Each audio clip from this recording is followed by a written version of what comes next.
आजची रेसिपी बघा, मी तुम्हाला एकदम 10 मिनिटांमध्ये तयार होणारी बासुंदी आज घेऊन आलेली आहे। आणि बासुंदीचा तुम्ही रंग बघा किती सुंदर आलेला आहे, तो कसा आलेला आहे, आपण त्याच्यामध्ये काय यूज केलेला आहे ते आज आपण या व्हिडिओमध्ये बघणार आहोत। आणि आजची बासुंदी थोडी वेगळी आहे आणि एकदम तिला कमी वेळ लागतो, गॅस पण कमी लागतो। कारण कधी कधी बासुंदी करायला काय होतं, दूध खूप आटवायला लागतं तेव्हा हा रंग येतो दुधाचा।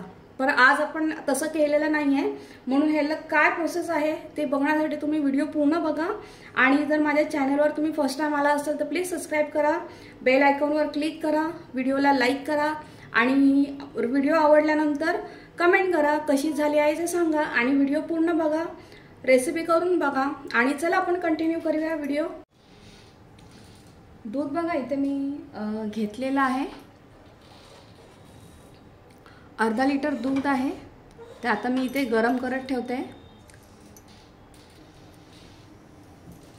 दूध बघा एका साईडला मी चांगलं गरम करत आपण ठेवलेलं आहे। आणि मी इथे कढई घेतलेली आहे,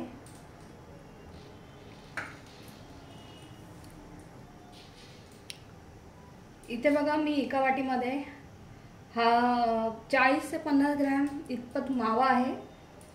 तर हा आपल्याला ना चांगला कढईमध्ये 1 चमचाभर तूप टाकून तुपामध्ये छान असं त्याला परतून घ्यायचं आहे मंद आचेवर।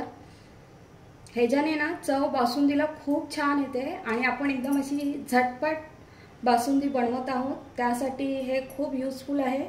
तर आपण आता हे भाजून घेऊया। कढई बघा गरम करत ठेवली होती, त्याच्यामध्ये अर्धा किंवा 1 चमचाभर तूप घ्यायचा आणि हे मावा घेतलेला आहे 40 ते 50 ग्रॅम, तो ह्याच्यामध्ये मंद आचेवर छान असं परतून घ्यायचा।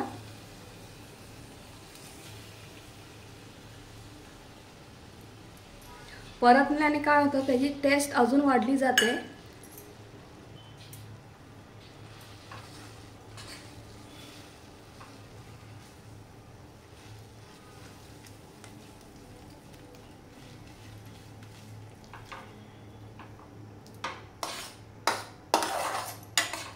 मावा बघा लगेचच मेल्ट व्हायला सुरुवात झालेली आहे।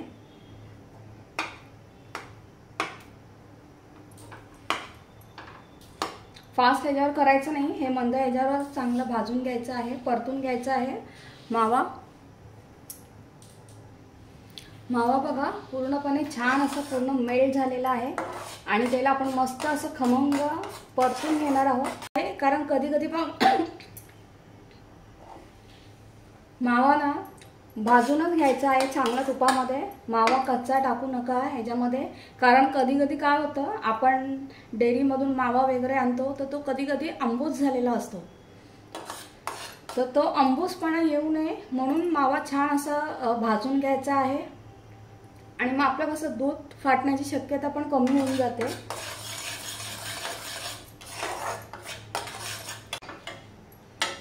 छान आता होळी आणि आता गुढीपाडवा पण येईल, तर तुम्ही गुढीपाडव्याला पण हा बेत पण तुम्ही मस्तपैकी करू शकता। झटपट अशी बासुंदी आणि गरम गरम पुऱ्या, नाहीतर असे छोटे छोटे मस्त फुललेले असे फुलके तुम्ही ही रेसिपी करू शकता। आता एका साईडला बघा दूध पण छान गरम होत आलेलं आहे, आपण छान अजून थोडेसे मावा अजून भाजून घेऊया, चांगलं असं परतून घेऊया। मग हे डायरेक्टली आपल्याला दुधामध्ये ॲड करायचं आहे। ही बासुंदी एवढी सोपी आहे आणि एकदम झटपट होणारी आहे, आपला वेळ खूप कमी वाचतो आणि जसं सेम डेअरीमध्ये भेटते तशीच आज आपण घरी करणार आहोत। मावा छान भाजून झालेला आहे, तर आता हा आपण दूध पण मस्त गरम झालेला आहे। मी आता दूध ह्या गॅसवर शिफ्ट करते। आता जो आपण मावा चांगला भाजलेला आहे तो आपण ह्याच्यामध्ये ॲड करूया।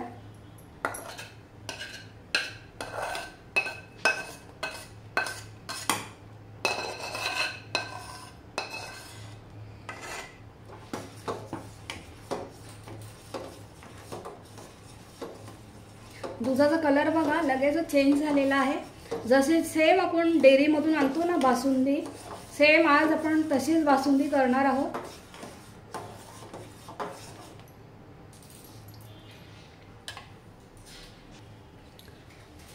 दुधामध्ये मावा बघा छान असं मिक्स करून घेतलेला आहे।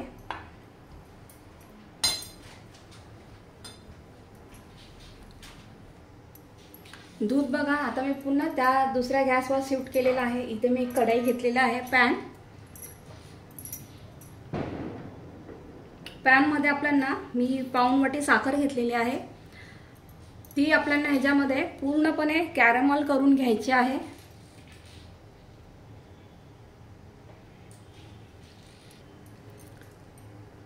पाऊण वाटी बघा साखर घेतलेली आहे, तर आपल्याला ही पूर्णपणे ह्याच्यामध्ये कॅरमल करून घ्यायची आहे। साखरेचं कॅरमल तयार करायचं आहे। आपल्याला साखर अशी डायरेक्ट दुधामध्ये ऍड करायची नाहीये।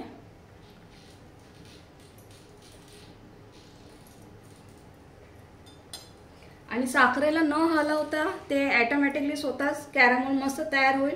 तोपर्यंत आपल्या इथे थोडं दूध पण, मावा आणि दूध छान असं एकत्र होत आहे।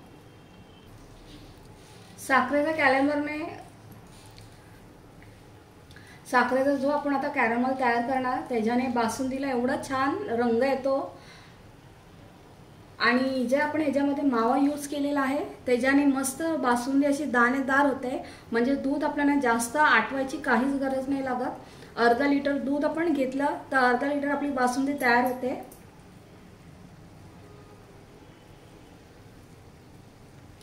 इथे बघा साखरेचं छान असं कॅरमल तयार व्हायला लागले कॅरमल।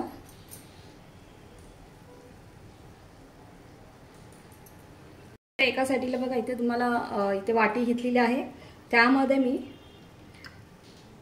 पाव वाटीपेक्षा पण कमी दूध घेतलेलं आहे। आणि ह्याच्यामध्ये आपण एक छोटासा चमचा घेतलेला आहे बघा, छोटा चमचा घेतलेला आहे, जास्त मोठा पण नाही घ्यायचा, छोटा चमचा घेतलेला आहे। कॉर्नफ्लोअर घेतलेला आहे मी। जर आपल्याला बाहेरची डेअरी सारखी तर एकदम तशीच प्रॉपर बासुंदी पाहिजे असेल तर हे आवर्जून त्याच्यामध्ये मिक्स करा। ह्याच्याने थिकनेस पण एवढा छान येतो त्याच्यामध्ये। हे बघा मिक्स करून घेतलेलं आहे छान। आणि हे असं दुधामध्ये मिक्स करूनच ऍड करायचं, डायरेक्टली ऍड करायचं नाही कॉर्नफ्लॉवर, कारण त्याच्या गाठी असतात, ती गुठळ्या तुम्ही तर डायरेक्ट टाकलं गरम दुधामध्ये तर ते लगेचच सुटत नाही, मेल्ट नाही होत। म्हणून हे असं त्याचं नेहमी लिक्विड करूनच ते यूज करायचं।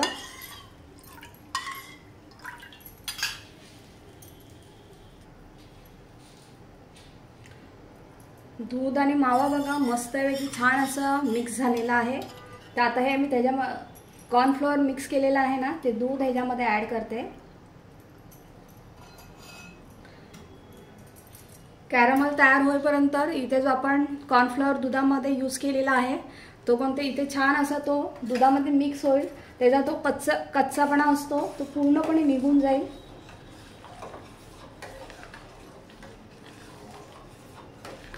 मावा भाजल्याने बघा दुधाला आत्ताच एवढा छान कलर आलेला आहे।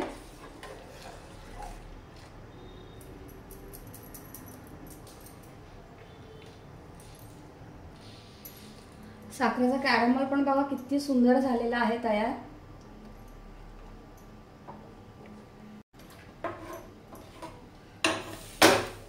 बघा मस्तच कलर आलेला आहे। जे काही किंचित साखरेचे दाणे राहिलेले आहेत ते आपल्या या दुधामध्ये मिक्स होतील, पण जेव्हा दूध उकळतं असतं, गरम असतं, तेव्हाच हे यूज करायचं। थंड दुधामध्ये हे टाकू नका, नाहीतर साखर मेल्ट नाही होत आणि जो कलर आलेला आहे तो पण त्याला येत नाही। कॅरमलला कलर बघा किती सुंदर आलेला आहे। आता आपण याच्यामध्ये हे थोडं मिक्स करूया।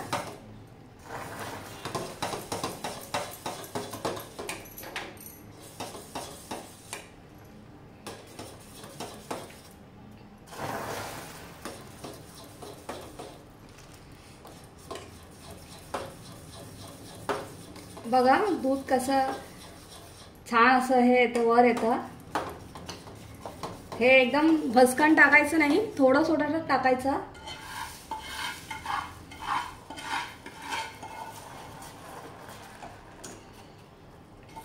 साखर पण चांगली मेल्ट होते आणि बासुंदी एकदम भारी तयार होते। तुम्हाला तर आत्ता ह्याला एवढा कलर आला नसेल, पण जेव्हा बासुंदी थंड होते ती अजून घट्ट होत जाते आणि त्याचा कलर पण एवढा छान दिसतो। सेम आपण जसं डेअरीमधून आणतो ना बाहेरून, सेम तशीच सेम तयार होते।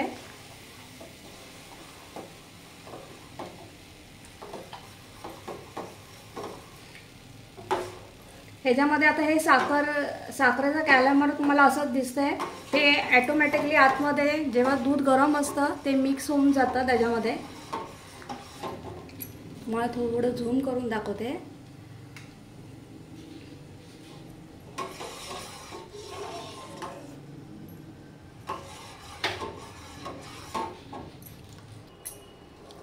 यामध्ये एक छोटा पाव चमचाभर वेलची पूड ॲड करते।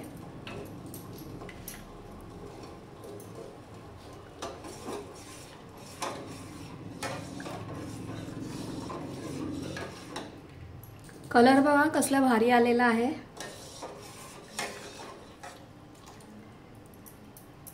तुम्ही ह्याला साधं दूध पण घेऊ शकता। आता मी हे साधा डेअरीतला डायरेक्टली दूध घेतलेलं आहे।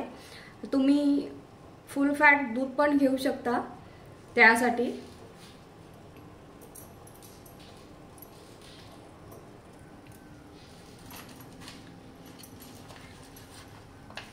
बासुंदीमध्ये थोडेसे बदामाचे काप ॲड करते, ते दिसायला पण छान दिसतात। तुम्ही हे बदामाचे काप जेव्हा आपण मावा भाजतो ना तुपामध्ये, तेव्हा पण तुम्ही त्याच्यावर भाजू शकता।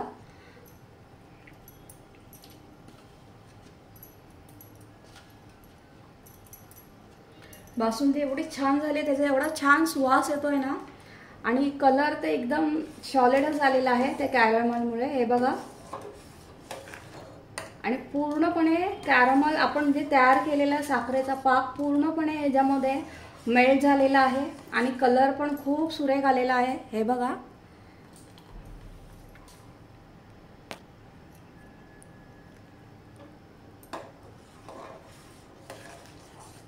आता मी गॅस बंद करते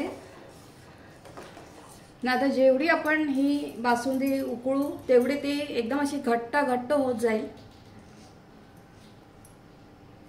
आणि जेवढी ती आता थंड होईल ना तेवढं ती छान अशी मस्त घट्ट होत जाईल बासुंदी। तर आता मी गॅस बंद करते आणि तुम्हाला सर्व करून दाखवते।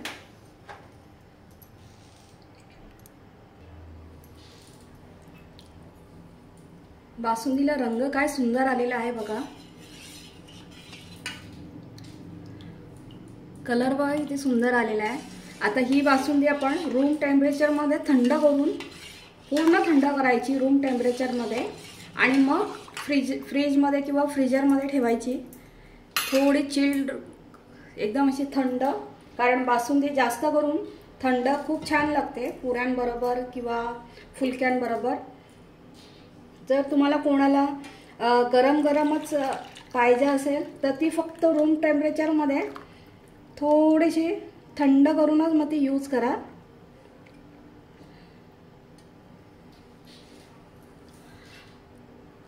किती सुंदर झालेली आहे बघा आपली बासुंदी, मस्तपैकी तयार। तर तुम्ही हा व्हिडिओ पूर्ण बघा, आणि ह्याच्यामध्ये मी जो मावा यूज केलेला आहे तो छान असा भाजूनच घ्यायचा आहे, कच्चा यूज करू नका। तुम्ही जर कच्चा यूज केला तर दूध फाटण्याची शक्यता असते, कारण मावा थोडासा आंबूस असतो, म्हणून कधी कधी आंबूस येतो मावा, त्यासाठी। म्हणून मावा हा भाजूनच घ्यायचा तुपामध्ये आणि मग तो यूज करायचा। आपण आज एकदम झटपट बासुंदी आपण आज बघितलेली आहे मस्तपैकी, आणि एकदम कमी वेळामध्ये होणारी आहे। कधी पाहुणे येणार असतील तर आपण विचार करतो की गोड काय करायचं, घरामध्ये दूध असतं, कधी कधी आपण पटकन खीर वगैरे करतो, तर त्यासाठी हा एक ऑप्शन खूप छान आहे पटकन बासुंदी करण्याचा। तर तुम्ही ही रेसिपी नक्की ट्राय करा, आणि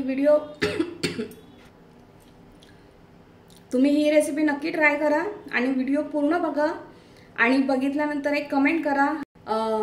होळीला तुम्ही ही रेसिपी ट्राय करा, घरचे पण खुश होतील। आणि तुमचे पाहुणे पण खुश होतील। नक्की करा। बासुंदी खूप सुंदर होते आणि एकदम झटपट होते, काहीच वेळ नाही लागत, अगदी 10 मिनिटांमध्ये बासुंदी तयार। दूध गॅस पण वाचतो आपला आणि वेळ पण कमी लागतो आणि चव पण एकदम बाहेरून जशी आपण विकतची आणतो बासुंदी सेम तशीच लागते। तर तुम्ही ही रेसिपी नक्की ट्राय करा आणि आवडल्यावर मला कमेंट करा। Thank you.